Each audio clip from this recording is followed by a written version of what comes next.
Welcome to Neeraj Books YouTube channel, your one stop for all IGNOU solution. Hello everyone. आज की video IGNOU students के लिए बेहद important है। आज हम बात करेंगे कैसे IGNOU के BHDG 175 हिंदी मीडियम के दिसंबर 2024 के एग्जाम के 100% क्वेश्चंस के आंसर्स नीरज इग्नू बुक्स में से आए। यानी कि अगर आपको अपने इग्नू एग्जाम में मैक्सिमम मार्क्स स्कोर करने हैं तो इस वीडियो को एंड तक जरूर देखिएगा, क्योंकि ये वीडियो आपके इग्नू एग्जाम प्रिपरेशन के लिए बहुत ही इंपॉर्टेंट होने वाली है। आगे बढ़ने से पहले हमारे चैनल को सब्सक्राइब जरूर करें एंड बेल आइकन पे क्लिक करें। जैसा कि आप देख सकते हैं हमारे सामने इग्नू का BHDG 175 हिंदी मीडियम दिसंबर 2024 के एग्जाम का क्वेश्चन पेपर है और नीरज पब्लिकेशंस की BHDG 175 हिंदी मीडियम की बुक है। तो चलिए शुरू करते हैं। सबसे पहले स्टार्ट करते हैं फर्स्ट पेज से। यहाँ पर आप देख सकते हैं इग्नू का एक्चुअल 2024 दिसंबर का BHDG 175 Hindi medium question paper और नीरज पब्लिकेशंस की BHDG 175 हिंदी मीडियम बुक है, जिसमें चैप्टर वाइज थ्योरी की समरी और साथ ही सॉल्व्ड क्वेश्चंस आंसर्स हैं। आज हम इस क्वेश्चन पेपर के आंसर्स नीरज पब्लिकेशंस की BHDG 175 हिंदी मीडियम की रेफरेंस बुक में देखेंगे। यहाँ क्लियरली दिख रहा है कि इग्नू BHDG 175 हिंदी मीडियम दिसंबर 2024 क्वेश्चन पेपर्स का 100% answers Neeraj BHDG 175 Hindi medium book के चैप्टर्स में ऑलरेडी दिए गए हैं। तो आइए इसकी डिटेल स्टडी करते हैं। इसमें पहला क्वेश्चन है, भक्ति संबंधी दार्शनिक मतों का विश्लेषण कीजिए। आंसर रेफरेंस के लिए हमें चेक करना होगा नीरज बुक्स का अध्याय 1 पेज 2। तो चलिए नीरज बुक्स के उस पेज पर चलते हैं जहां पर आंसर का डिटेल्ड एक्सप्लेनेशन दिया गया है। जैसा कि हम स्क्रीन पर हाइलाइटेड मार्किंग में देख सकते हैं, भक्ति संबंधी विभिन्न दार्शनिक मत पैराग्राफ हेडिंग के अंदर आंसर का डिटेल्ड एक्सप्लेनेशन यहाँ इस टॉपिक में समझाया गया है। इसी तरह हमारा अगला प्रश्न है, भक्ति आंदोलन के महत्व को विस्तार से समझाइए। उत्तर संदर्भ में देखें पेज 11 प्रश्न 1 अध्याय 2 तथा अध्याय 3 पेज 18 प्रश्न 5। तो चलिए नीरज बुक्स के उस पेज पर चलते हैं जहां पर आंसर का डिटेल्ड एक्सप्लेनेशन दिया गया है।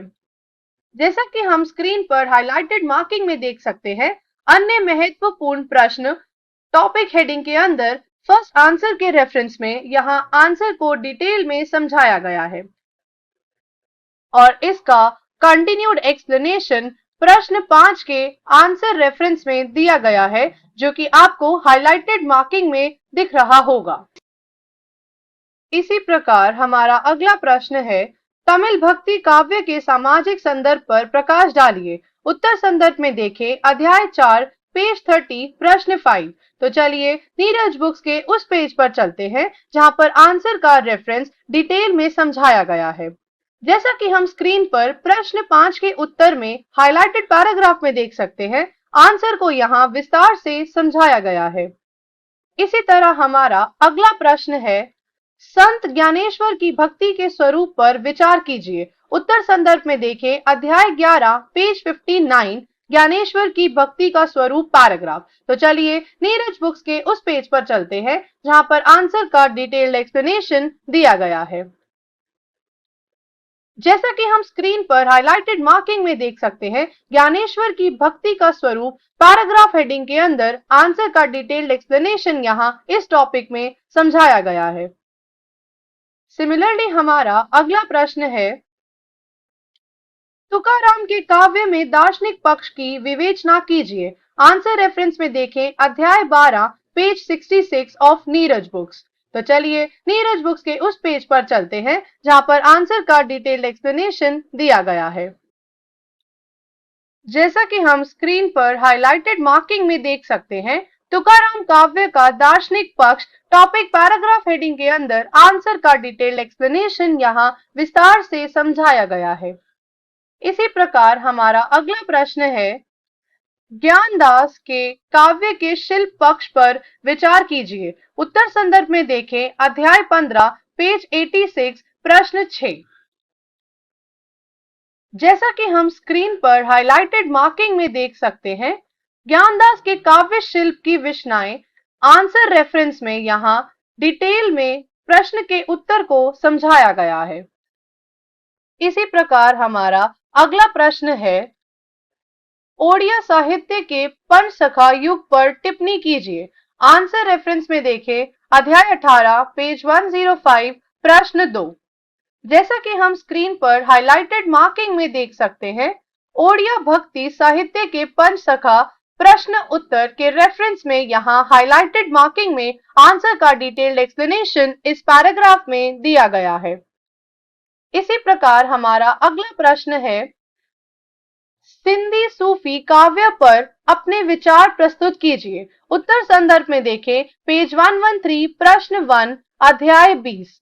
तो चलिए नीरज बुक्स के उस पेज पर चलते हैं जहां पर आंसर का रेफरेंस डिटेल में समझाया गया है। जैसा कि हम स्क्रीन पर अन्य महत्वपूर्ण प्रश्न टॉपिक के अंदर देख सकते हैं, प्रश्न 1 को यहाँ दिखाया गया है और इसका आंसर रेफरेंस एक्सप्लेन किया गया है नीरज बुक्स के पेज 120 पर, जो कि आपको हाइलाइटेड मार्किंग में दिख रहा होगा। इसी प्रकार हमारा अगला प्रश्न है,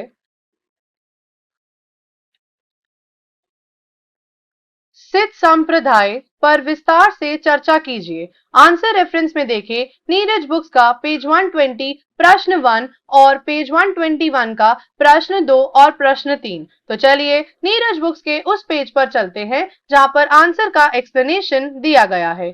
जैसा कि हम बोथ प्रश्न टॉपिक हेडिंग के अंदर देख सकते हैं, प्रश्न 1 के आंसर रेफरेंस में यहाँ क्वेश्चन का डिटेल्ड एक्सप्लेनेशन प्रोवाइडेड है। सिमिलरली इसका फर्दर कंटिन्यूड एक्सप्लेनेशन दिया गया है प्रश्न 2 के आंसर रेफरेंस में, जो कि आपको हाइलाइटेड मार्किंग में दिख रहा है, और फर्दर पेज 121 के प्रश्न 3 के आंसर रेफरेंस में यहाँ क्वेश्चन को डिटेल में समझाया गया है। इसी प्रकार हमारा अगला प्रश्न है, निम्नलिखित में से किन्हीं दो पर टिप्पणियां लिखिए। क गोरखनाथ।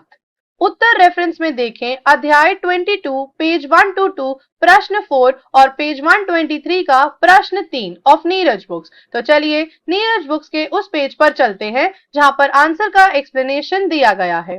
जैसा कि हम स्क्रीन पर प्रश्न 4 के रेफरेंस में देख सकते हैं, गोरखनाथ को नाथ संप्रदाय प्रश्न उत्तर में यहाँ हाइलाइटेड पैराग्राफ में आंसर का एक्सप्लेनेशन दिया गया है और इसका फर्दर कंटिन्यूड एक्सप्लेनेशन प्रोवाइडेड है नीरज बुक्स के पेज 123 प्रश्न 3 के उत्तर में, जो कि आपको स्क्रीन पर हाइलाइटेड मार्किंग में विजिबल है। सिमिलरली हमारा नेक्स्ट पार्ट है, अक्का महादेवी। आंसर रेफरेंस में हमें चेक करना होगा नीरज बुक्स का पेज 37 प्रश्न 4 प्रश्न 5 अध्याय 6। तो चलिए नीरज बुक्स के उस पेज पर जहां पर आंसर का रेफरेंस दिया गया है। जैसा कि हम स्क्रीन पर हाइलाइटेड मार्किंग में देख सकते हैं, प्रश्न 4 के आंसर रेफरेंस में और प्रश्न 5 के आंसर रेफरेंस में यहाँ आंसर का डिटेल्ड एक्सप्लेनेशन प्रोवाइडेड है। सिमिलरली हमारा अगला प्रश्न है, ललेश्वरी। आंसर रेफरेंस में हमें चेक करना होगा नीरज बुक्स का पेज 107 अध्याय 19 ललेश्वरी जीवन परिचय एवं कृतार्थ पेज 110 का प्रश्न 4। जैसा कि हम स्क्रीन पर हाइलाइटेड मार्किंग में देख सकते हैं, ललेश्वरी जीवन परिचय पैराग्राफ हेडिंग के अंदर आंसर का डिटेल्ड एक्सप्लेनेशन दिया गया है और इसका फर्दर कंटिन्यूड एक्सप्लेनेशन प्रोवाइडेड है नीरज बुक्स के इस पेज पर, जो कि 110 के प्रश्न 4 के आंसर रेफरेंस में यहाँ स्क्रीन पर हाइलाइटेड है। इसी प्रकार हमारा अगला पार्ट है,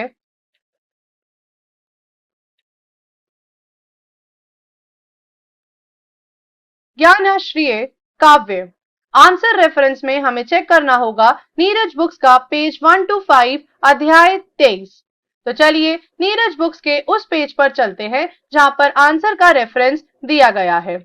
जैसा कि हम नीरज बुक्स के पेज पर देख सकते हैं, ज्ञानेश्वरी काव्या पैराग्राफ हेडिंग के अंदर आंसर का डिटेल्ड एक्सप्लेनेशन परिचय टॉपिक के अंदर दिया गया है और इसका फर्दर कंटिन्यूड एक्सप्लेनेशन दिया गया है राइट साइड पर ज्ञानाश्री काव्य और कबीर पैराग्राफ हेडिंग के अंदर।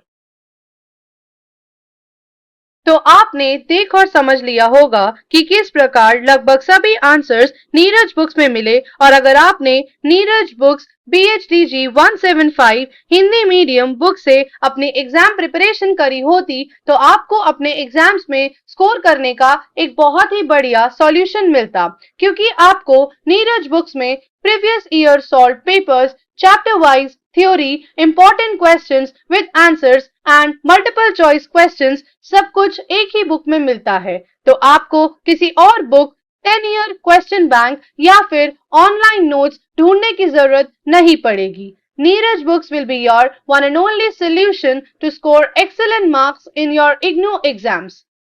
अगर आपको ये वीडियो हेल्पफुल लगा हो तो लाइक और सब्सक्राइब जरूर करें और अपने दोस्तों के साथ शेयर करें। और अगर आप किसी पर्टिकुलर सब्जेक्ट के पेपर पर वीडियो देखना चाहते हैं तो कमेंट बॉक्स में लिखें, हम उस पे वीडियो बनाने की कोशिश